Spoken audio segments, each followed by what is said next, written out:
સુરત શહેરની કાપોદ્રા પોલીસે તેરા તુજકો અર્પણ કાર્યક્રમનું આયોજન કરીને 3.20 લાખ રૂપિયા કિંમતના ગુમ થયેલ મોબાઈલ ફોન મૂળ માલિકોને પરત કર્યા હતા।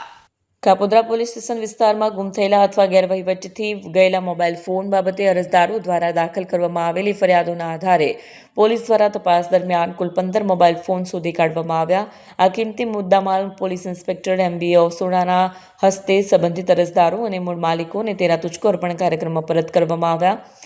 પોલીસે આ પ્રસંગે લોકોની સેવામાં ઉત્તમ કામગીરી બજાવી છે। આજરોજ કાપોદ્રા પોલીસ સ્ટેશન ખાતે મહેરબાન પોલીસ કમિશનર સાહેબની સૂચના અને માર્ગદર્શન અનુસંધાને તેરા તુજકો અર્પણનો કાર્યક્રમ રાખવામાં આવેલો, જેમાં કાપોદ્રા વિસ્તારમાં થી જે પબ્લિકના ચોરાયેલા, ખોવાયેલા અને પડી ગયેલા કુલ 15 મોબાઈલ એમના મૂળ માલિકોને પરત કરેલ છે। આ 15 મોબાઈલમાંની કુલ કિંમત 3,20,000 રૂપિયા જેટલી છે અને દરેક વ્યક્તિને તેનો મોબાઈલ આજરોજ તેરા તુજકો અર્પણ કાર્યક્રમ અંતર્ગત પરત આપવામાં આવેલો છે।